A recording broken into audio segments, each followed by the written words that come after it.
We can start and ¿Podemos ya? ¿Sí? Vale, pues perfecto. Professor Rickard, thank you so much for being here. I would like to know, what is a geographically concentrated economic interest? A geographically concentrated interest is a group of people or workers who are geographically concentrated in one area that share a common interest. So for example, in Norway, the people who are employed in the oil industry are entirely concentrated in one electoral district. They live together, they work together, and their economic being, their economic worth, is determined entirely by the rise or fall of the oil industry. Mm-hmm. But this changes very much depending on the countries, I guess. Some areas in different cities are like a social experiment of mingling and different races and different cultures. How does this play out with this concentration? How do these different worlds interact? So you're right, there's variation in geographic concentration within countries and across countries. So what we see is that in some countries, geographically concentrated groups have a lot of political power. They have a lot of strength, and they're able to lobby the government for policies that they want to see.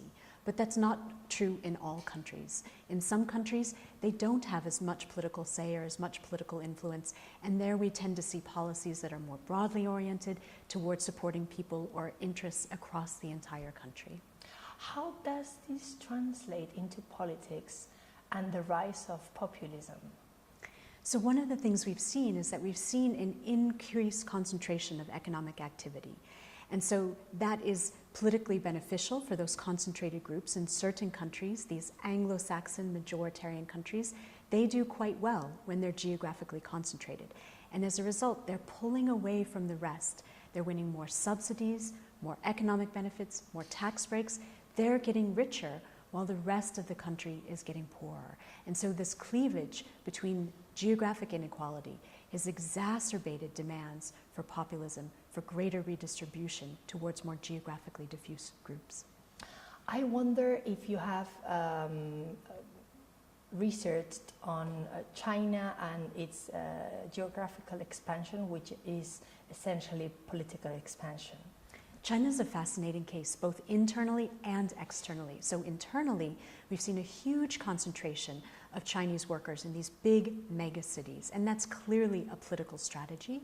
And then internationally, we've seen China really try to extend its political power using their wealth, using their finances, by funding projects abroad. So they're concentrating people internally and then diffusing their power internationally. I would like to know if, looking ahead, do you see a more polarized world or a more atomized world? I think we will see increased polarization because we see this increased geographic concentration of employment opportunities, of industries, of housing. More and more people are living in more and more concentrated areas. So we get these big, mega, superstar global cities that are pulling away from the rest of the region. And that will increase polarization as these regions and these cities become richer and the places left behind become poorer. Thank you very much, Professor.